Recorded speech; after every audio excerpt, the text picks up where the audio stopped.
Good morning, everyone, and welcome to the Thanksgiving morning service, offering prayers of gratitude and gratefulness to all of us to be able to be together as a Sangha, to be together in spirit, and to share with all the blessings that we feel in our hearts that we've received from these powerful practices of meditation. So we'd like to offer interspersed quotations from Yogananda, meditation, and the icing on the cake, the music. So let's begin with a prayer. Heavenly Father, Divine Mother, Friend, beloved God, Jesus Christ, Babaji Krishna, Lahiri Mahashai, Swami Sri Yukteswar, Paramahansa Yogananda, and saints of all religions, rejoice with us in the giving of thanks. Divine Mother, you who have created all things, but are no thing, we thank you for the material blessings of health and food, shelter and clothes, education and intelligence, but most of all, Divine Mother, we thank you for your invisible love, the power of your grace. Bless our lives, that every day be a giving of thanks for thy love. Om, peace. Amen.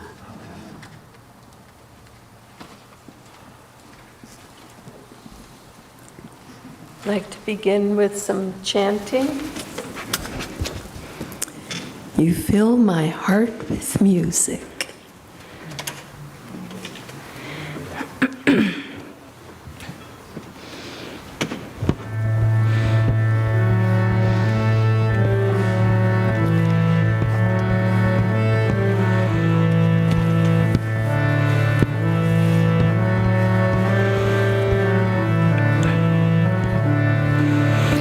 You fill my heart with music, I dance through life with thee.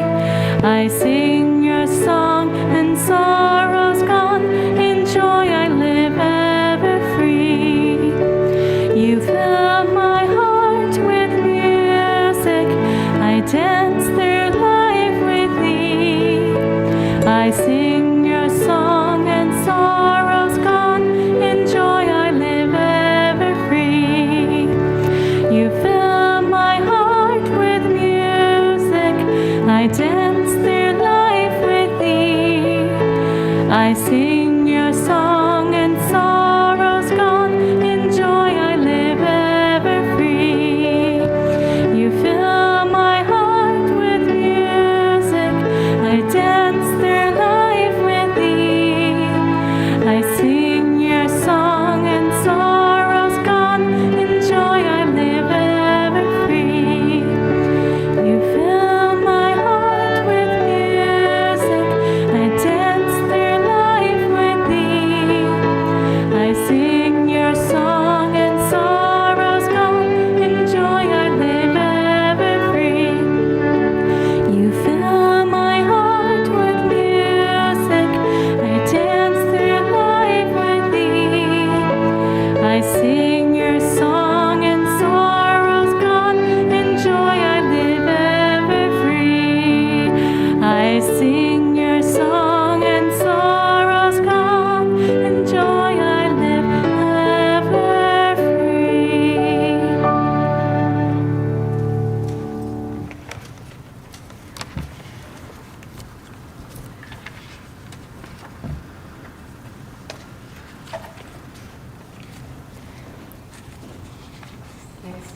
chant is, "Oh God, beautiful." And if you need the words, they're on page 21 in the chant book.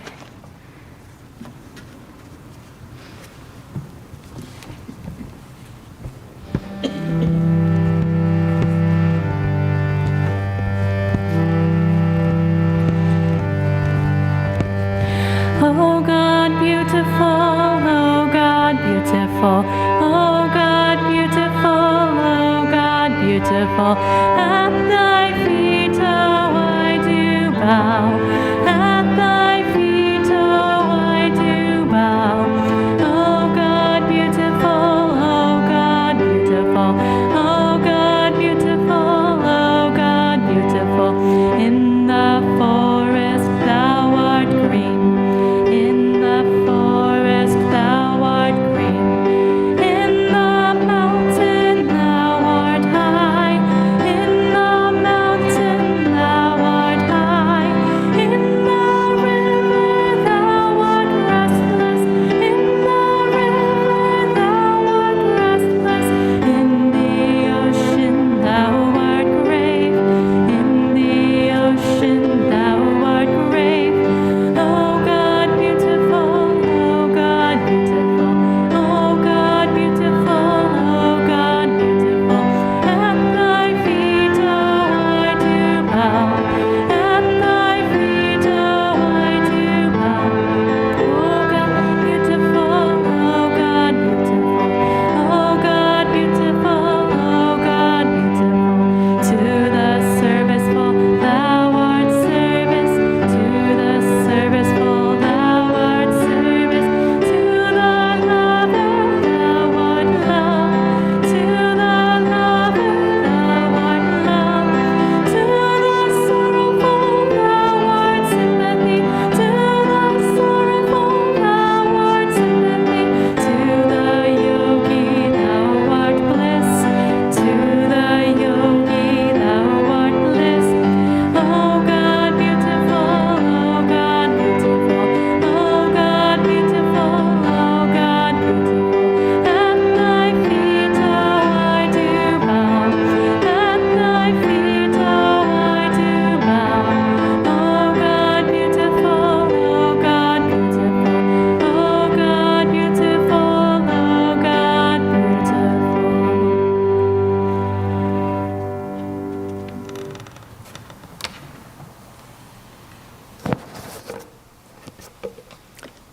Mr. Morley.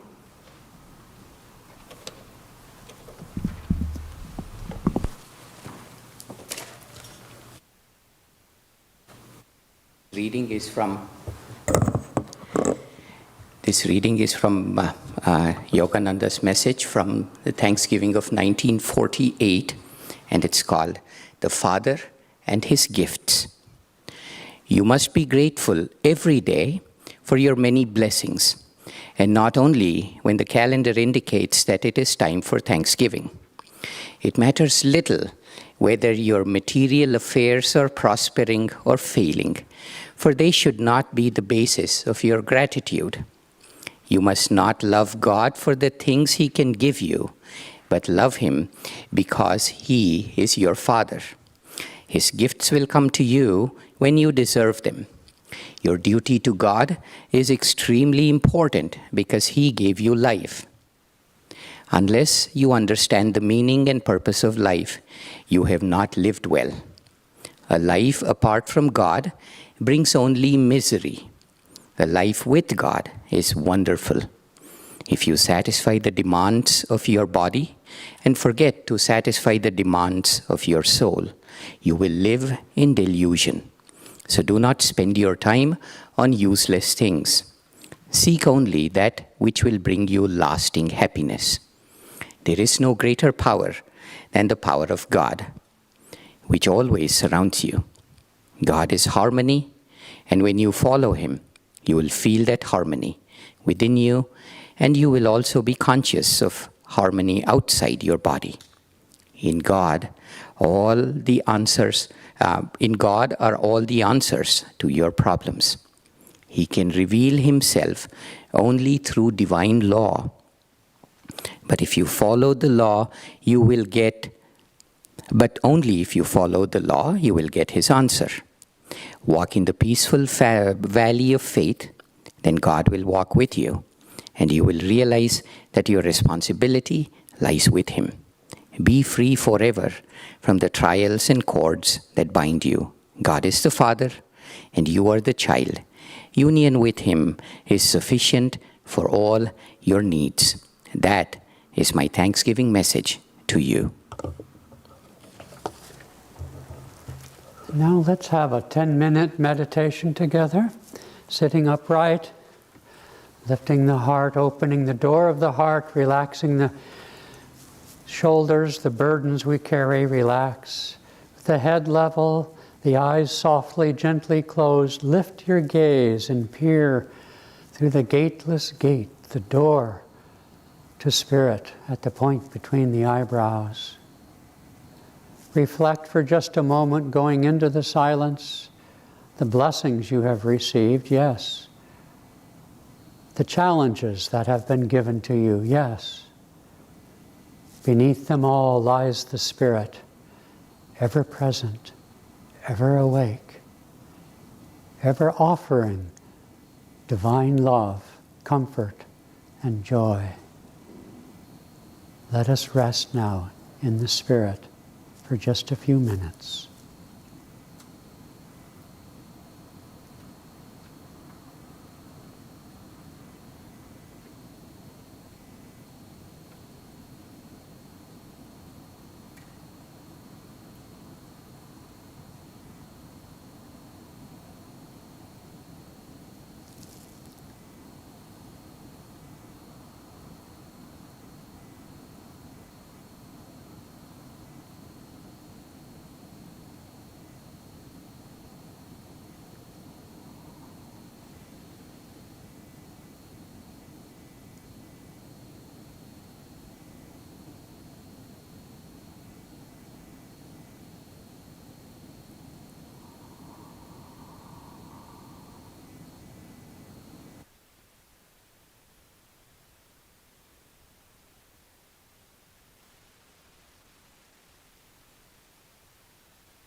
And now a reading from Jamuna.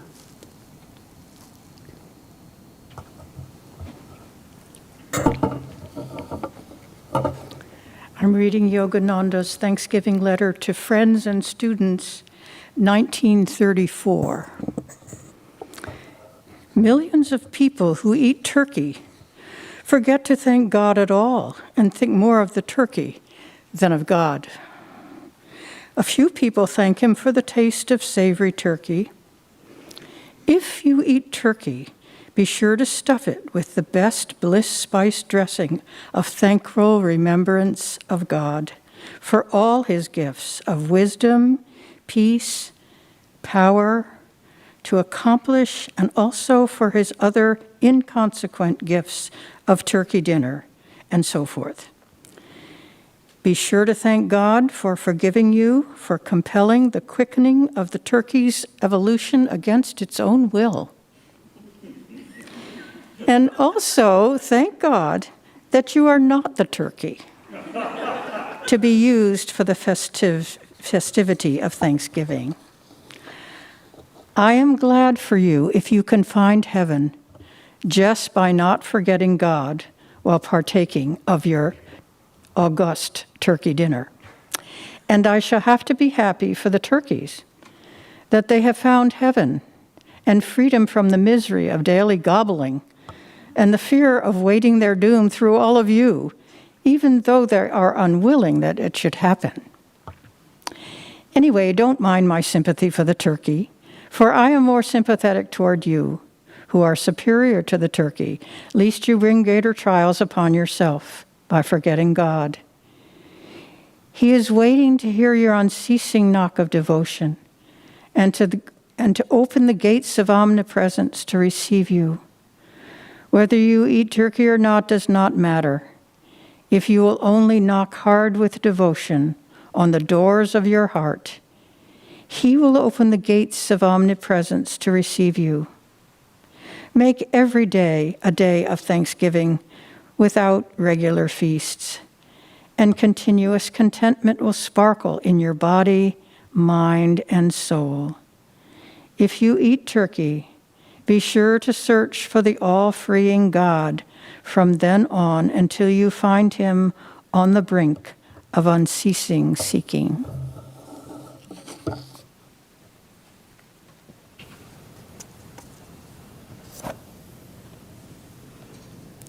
Let's take those delightful words into our next period of 10-minute meditation. Just enough time to go deep and taste those sparkling atoms of peace within us. Let's meditate now.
from Paramahansa Yogananda, read by Niriti.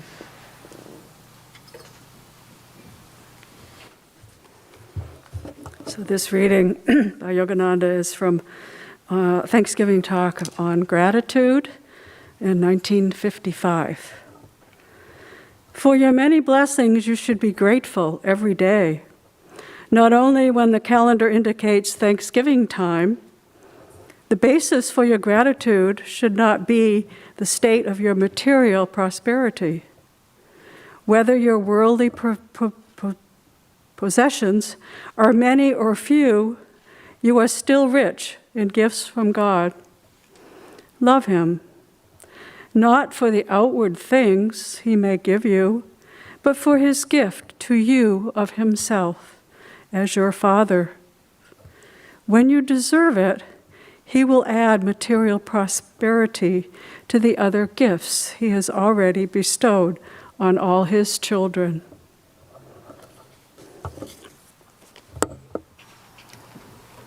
Let's now continue our meditation and perhaps make as an object of our meditation the sense of gratitude for the richness of our life, those opportunities and privileges that we've received of health and wealth, education, intelligence, and goodwill.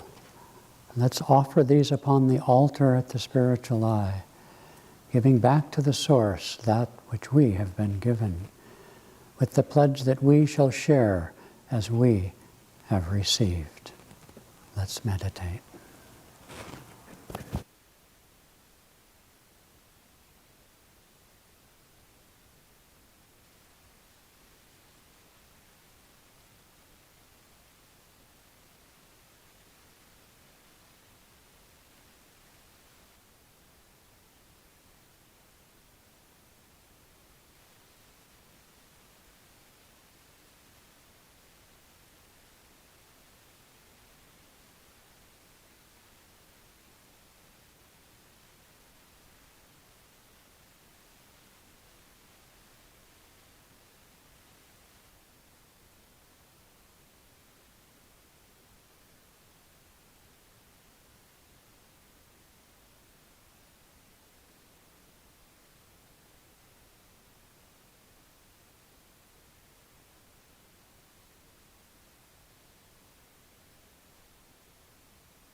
peace.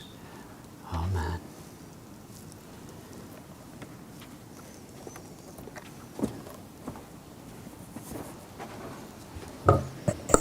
These are Yogananda's words. O God, I shall worship Thee as beauty and intelligence in the temple of nature. I shall worship Thee as power in the temple of activity, and as peace in the temple of silence. Father, I want Thee first, for Thou art mine and Thou art everything. Not just on one day of Thanksgiving each year, but every day I will be grateful for Thy divine friendship. If I seek prosperity, I shall know Thee first and receive it from Thy hands. I shall receive wisdom not from worldly books, but from Thy lips, teaching self-realization in the temple of meditation. O provider of joys, I shall take all sorrows from the attic of memory and cast them into the fires of oblivion. Through the love of all those who love me, I shall behold God Himself bestowing on me His divine love.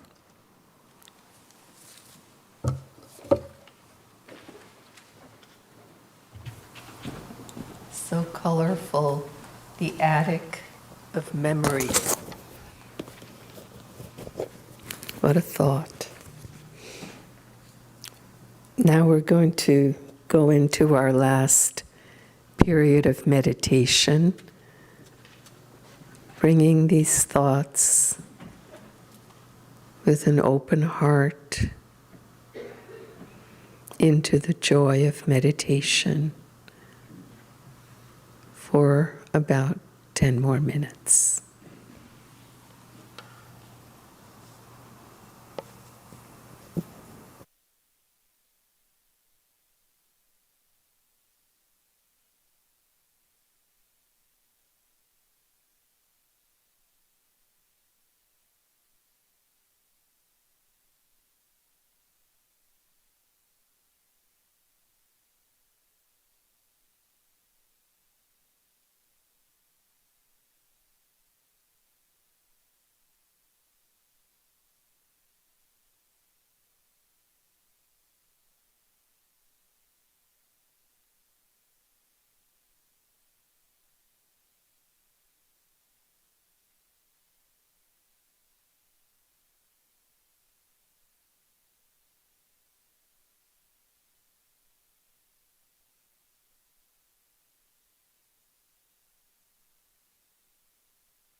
Let's conclude this meditation before moving on to the music and rest of the program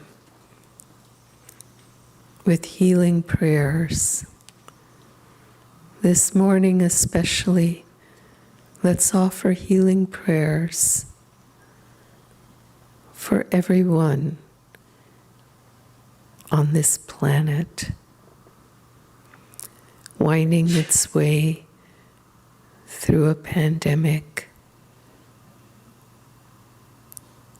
finding our footing in this age of energy.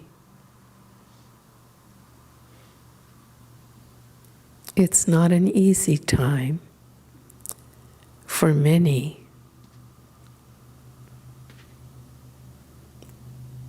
But in time we begin to see the divine hand in absolutely everything. And within the center of it is light. And so let's offer this prayer of healing and light into the world. Divine Mother, Thou art omnipresent. Thou art in all thy children. Manifest thy healing presence in their bodies, in their minds, and in their souls.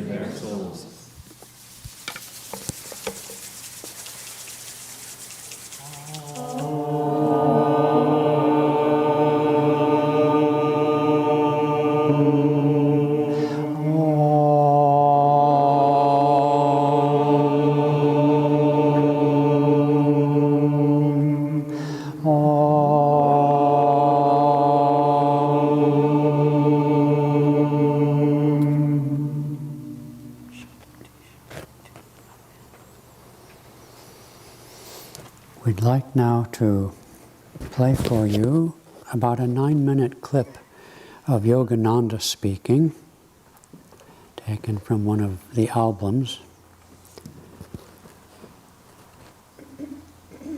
So it is that on this occasion I see the great light of God which has become everything, the pillars, the light, flowers, and above all, His greatest manifestations in you all, which is most wonderful.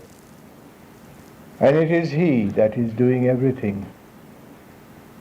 There is no I anymore. When this I shall die, then do I know who am I.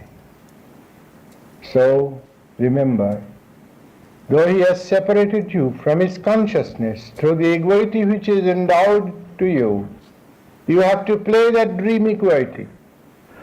But you must always forget that I and say, thou, thou. Just say, He is playing to me. He is dreaming to me. He is the ocean, I am the wave. The wave should not say, I am the ocean, because the ocean can stay without the wave. And if you say, my dream body is the dream universe, that's wrong. You say, He is dreaming my body as He is dreaming this universe. That's correct. Because it is He that He is. Why it is so? You will know when you will know Him. Because, think of it, when you dream, you create a sando, you create a weak man, you create somebody sick, you create somebody rich. It seems that all those things are necessary to a dream. If everybody was king and healthy, there will be no dream, no fun in the dream. A dream is a dream, a movie is a movie because of its change, it is variety of change. You have the key in your hands, the greatest of all. Now you can test it. Anything you want, anything that you love as your sense attraction, you do that. and you do Kriya Yoga, and you will see there is no comparison. The time that you spend in movies, I used to go, very seldom, in order to get away. And some disciples would ask, "Are you watching the movies?" I said, "Yes, please. I am watching the big movies." Everything tumbling around me. The little movies goes away in a second from my eyes. I have to give myself to Him completely. Otherwise I cannot give to you. That's why I do not mix. It is not because I am offish. If I went like the minister, everything, it's like, "Oh, Mrs. So-and-so, you are marvelous because you dropped some money in my pocket. Mister, you are wonderful, you gave me a check." Well, then I am a slave, I am a beggar. I can't give anything to you. But I go through your souls. I know. I have told many people. So it is. But that is so sacred that it cannot be done openly. And those that love God, they don't do it openly.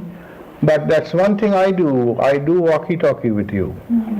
It may be one-sided, but every tremor comes. I was telling somebody the other day, I said, "You have been ruffled up in the lake again, weren't you?" And he was smiling. So he was just shocked a little bit. I suddenly say something. And somebody wants to tell me something. I say, "Oh, you don't have to tell me." I remember a boy, I tried to protect him from something, and he came out from the meditation and he was sitting over there with me. "I have to tell you." I said, "You have nothing to tell me." I said, "You have done that, haven't you?" He says, "Who told you?" I said, "Find it out." I said, "Now that you have done what I told you not to do, you can change your mind. You changed your mind several times with me, but you can't change it now." He said, "Why didn't you announce me?" I said, "Because you changed your mind." But I knew you would change your mind. So it is not I am telling you of my powers, but he who loves God, He connects all hearts. And you don't want glory. I can tell all the good and the powers I have, but it doesn't mean a thing to me. But it means to me the love of God, because He's so great and so little and so humble. If you knew Him, you will be frightened of Him and you will be very familiar with Him. I fight with Him all the time. These tax people, indeed, the tax people were going so bad. I said, "Lord, why don't you bring out some of their scandals?" And sure, after that, it came out all over. And once free America, which I beheld in the time of Coolidge, I wish that America was back. But still what you have left, I have traveled all over the world, I can assure you, there is no country like America, even as it is now. So love America as she is, and try through spirituality, because Gandhi freed India through spirituality, and through spirituality you can bring about the change. There is a Bengali song. Khapare bhakti dite pari, mukti dite pari, bhakti dite pari koi. Khapare mukti dite pari, bhakti dite pari koi. O devotee, I can give thee salvation, but not my love and devotion. For when I give those away, I give myself away. Ask of me salvation, but not my love and devotion. For indeed, when I give those away, I become poor, walking on your heart's way. That's it. That when God gives, He becomes poor. When God gives His love. And that love He has given us. That is the only thing that is ours. To give or to deny Him. That mighty one of the universe. He has created the temptation of sex, of wine and money. Money is the greatest of temptation because money brings the sex and wine. And I know that you have in your hearts no desire for money, and you are above wine and sex. That is not enough. Never count your faults. Just think whether you love God in your heart or not. But you shall say, how will I love God? How do I love God? How can I love God? It's one-sided love. I sit and he doesn't answer. That is not true. You are not strong in your love. When you love a thing means you are day and night thinking, oh, if I had $1,000, if I had met this man, if I had met this woman, if I want this. Day and night when it haunts you, no matter what you are doing, in the background of your mind you will see there is one thought that is predominant. And when that thought, instead of being anything else, in the background of your mind will be only for God. God, I see you so plain everywhere. You rise in the sun and the moon, and you caress me in the wind, and give me life through the breath. And if you disappeared as the breath of the wind, I die where I am. So you love me, but you are away from me. I see the olive, but not the oil in the olive. I see the cow, but not the milk in the cow. I have to milk thee, Lord. From the moon and the stars and the hearts of men, and through yoga, and through the practice of Kriya Yoga, you have the key in your hands.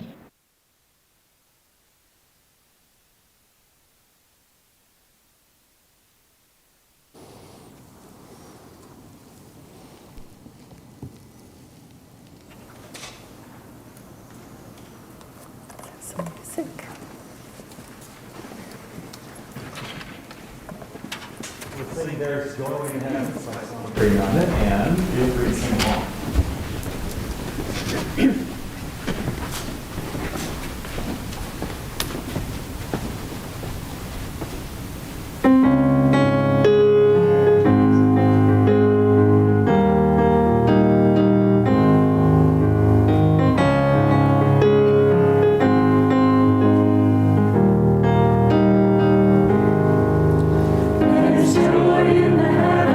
Smile on the mountains, the melody sings everywhere.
masked man. Welcome, everyone, and a happy Thanksgiving to all. I remember Swami Kriyananda, our founder and direct disciple of Yogananda-ji, once said, gee, Thanksgiving ought to be something that all nations celebrate. I asked Shashi before the service today, has it taken hold in India? He said, no, I don't think so. But they have enough holidays to fill a month or two. But nonetheless, giving thanks is gratitude, as we say, is the attitude. Padma and I tomorrow drive down to Portland. You ever see those bumper stickers, keep Portland weird? Well, it is, okay? And so we called our son to make arrangements. And so I asked him, well, son, what are you going to do for Thanksgiving? Because we won't get there till tomorrow night. And he said, well, Dad, you know, he's got sort of a Kashi, that's his name, a Kashi ashram. And his astrology reading given at birth said he would be the kind of person who drag in people off the street. And so he's got what I call a Kashi ashram in Portland. And he said, well, Dad, all these different people who live here with us, they're all going off this and that. And by the way, Dad, you know, when I think about that Thanksgiving thing, you know, we didn't really treat the Native Americans very nicely. And I said, yes, that's certainly a black stain on the karma of this country, no doubt about it. But I said to him, Kosh, you know, it is about giving thanks, right? And by the way, I think the myth of that first Thanksgiving, they sat down together, didn't they, in fellowship. So come on now, lighten up a bit. So it is about giving thanks. You know, Yogananda told a story about one of India's most famous emperors, Akbar the Great, a benevolent ruler and charitable and wise. And he told the story from his life, Akbar's life that is, that in his capital city he would often have to go out and do things that kings do, I guess, you know, defend the borders and this, that, and the other thing. And as he would come down the main boulevard, when he would see, particularly caught his eye and his ear, two different beggars. One was shouting out, to whom the king gives, he alone will be rich. And then his friends or whatever, 20 yards down, would cry out, to whom God gives, he alone is rich. And the king thought, gee, this is sort of a strange juxtaposition of a way to beg for alms. But he'd go down and back from time to time. And though he was a wise and benevolent king, he found himself being flattered by the first beggar. And one time he had to go off hunting, and as kings are required to do apparently in those days. And so he thought, well, I'm going to give that first fellow something. So he ordered a big loaf of bread, and I see Tig here, and Tig makes lots of bread. At Ananda village, he's visiting his Irish relatives, a good thing to do here up here. And so he got a big loaf of bread, then he put a gold bar in the middle of the bread. And so as he was leaving town, the king, he stopped by the first beggar and gave him this, you know, heavy loaf of bread. And thank you, your majesty. And then the king went on. A couple of weeks later, or whenever his hunting was done, he came back up the boulevard to the palace, and he noticed something rather odd. The first beggar to whom he gave the loaf was still there. To whom the king gives, he alone is rich. And he thought that was kind of, but the second beggar wasn't anywhere to be seen. So he stops the chariot or whatever he was driving and gets out and says, I gave you this loaf of bread. Why are you still here? Oh, your majesty, the loaf was so heavy I figured it wasn't cooked all the way through. So I sold it to the other guy for 10 cents. And the king said, you fool, from now on you chant, to whom God gives, he alone is rich. And then, so he goes back to the palace and he inquires he sends people out, what happened to the other guy? Well, sure enough, the other fellow brought the loaf home to his wife. I mean, they lived on the street, and she was smart enough to open it up and find the gold brick and buy a little home, and they lived very simply on the rest of the proceeds of the sale of the gold bar. And so Yogananda told this story in the midst of the Great Depression in America in the 1930s.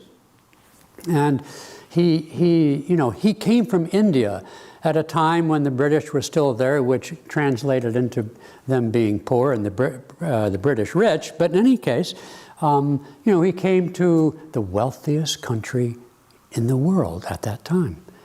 And he was astounded that, no natural calamity, no meteor hit the country, or no giant volcano, suffused the country and this or that, or we still had plenty of oil, plenty of crops, but people were destitute, starving, homeless. He says, how can this be in the great nation, the wealthiest nation of the world? What changed?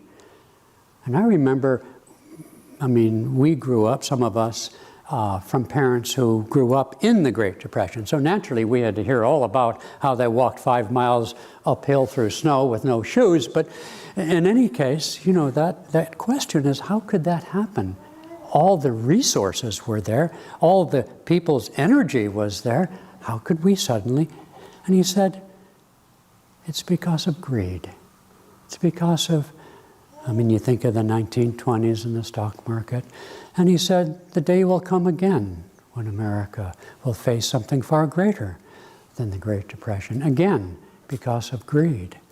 And so we're here to celebrate Thanksgiving. And he said the solution to that is to give that which you have, on whatever level that which you have exists. It can be spiritual.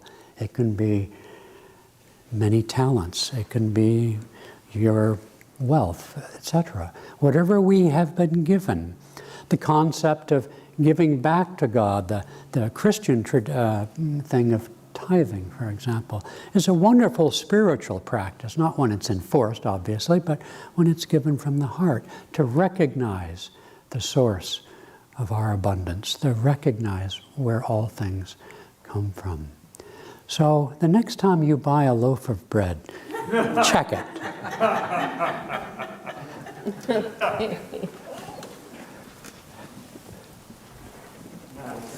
With thee in the spirit of St. Francis, giving thanks, so just feel that. I'd like to sing along also.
My turn.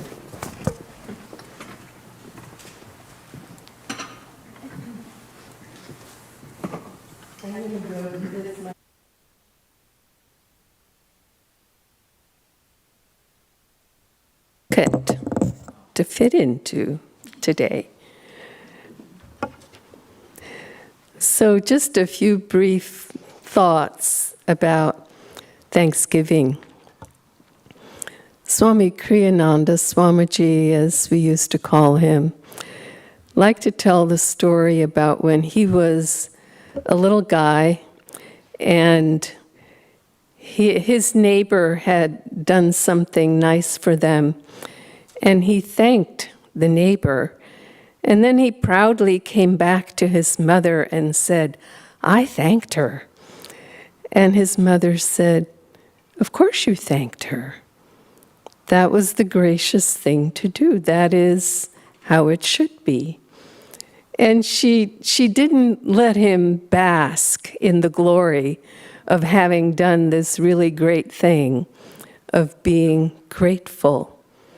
She made him understand from a very young age that that is the kind thing to do, that that is the right thing to do.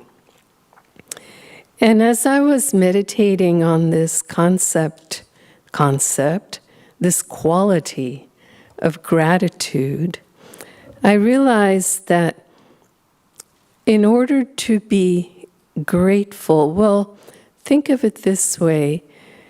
In the Bible, somewhere, it talks about, to those who receive, to them gave he the power to become the sons of God.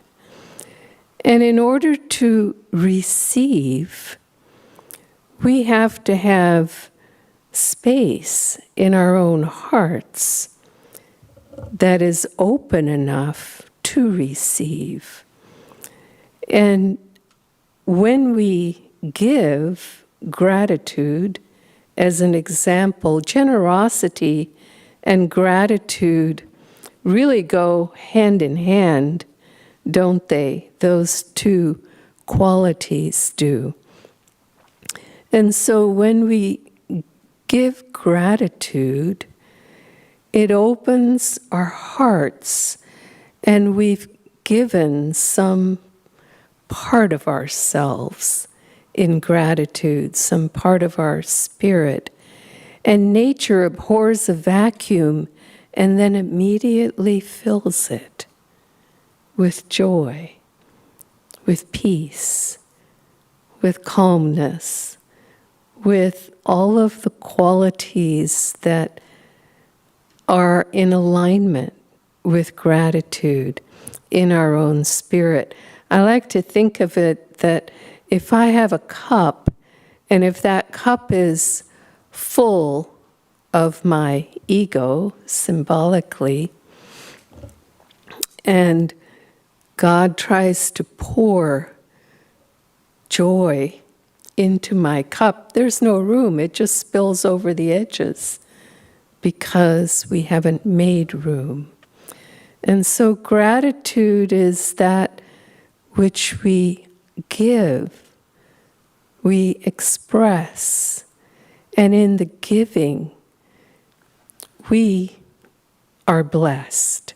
We receive in that process. It's as simple as that. And I remember in my years of serving closely with Swami Kriyananda, he would often, constantly say, "Thank you for helping. Thank you for helping." And that was a loaded sentence when I really meditated on it. It wasn't only the helping. I'm not going to talk about that part today. But it was the expression of gratitude constantly that made it a spiritual practice, that made the helping, the seva, transcendent. And the expression of gratitude, you know, one of my favorite parts in Yogananda's autobiography of a yogi is when, after years of being away in America, he goes back, he sees his guru, he meets up with his guru at his ashram, and he basically begs his guru to please tell him, the guru to tell him that he loves him. because he said, I know that you do, but I need to hear it.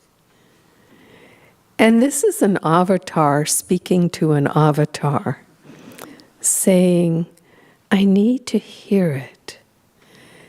Giving expression, and this is what I learned from Swamiji when he would often say thank you for helping. That giving expression to that gratitude for all of us is very, very important in our lives. To live in that spirit, to give expression to it, to live it, and to open our hearts to be filled with that joy.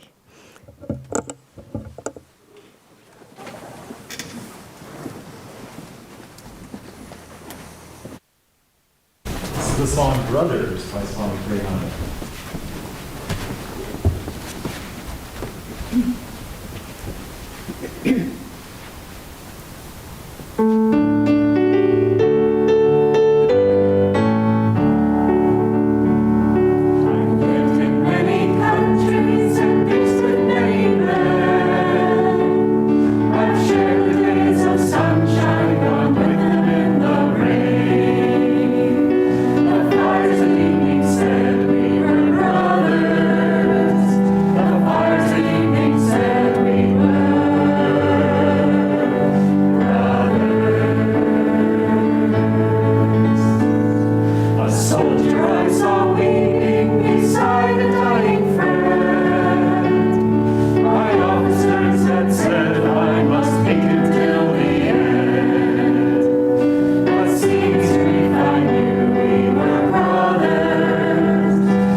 Why don't you stay in place? Okay. Because my next reading is very short. And then we have a piece of music again to close with. This was a note Swami Kriyananda wrote to us, I think it was in the last year, the last Thanksgiving, so that must have been 2012. Dear Padma and Riemann, we had a lovely Thanksgiving lunch here. I'd love to see this holiday recognized everywhere. I have just finished rewriting the Yogananda movie. My old age doesn't seem to be giving me any rest, but I don't want this to be the pattern for all Ananda members' lives. I strongly believe the best thing is to spend one's last years in seclusion and meditation. If God hasn't given me that, He is making up for it in other ways. Love to you both and to everyone there. Swami.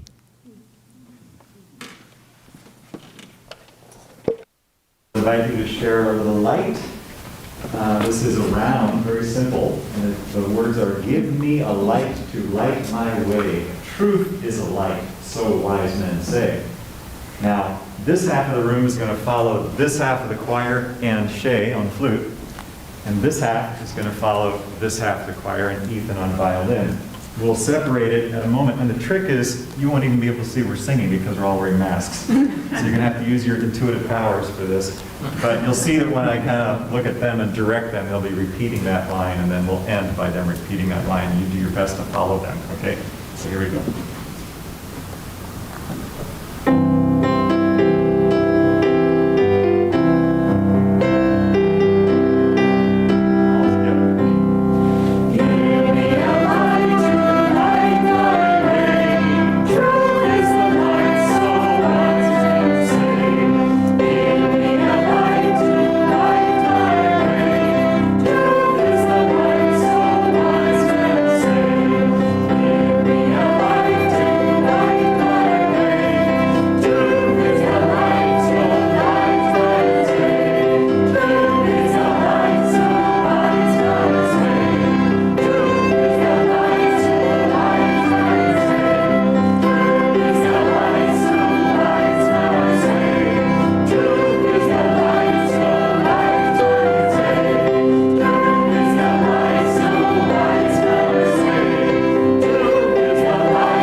Joy to you.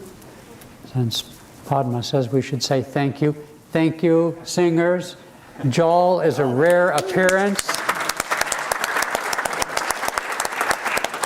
Ethan and Shay, everybody, thank you, thank you. Christy, too. And thank you all the commuters.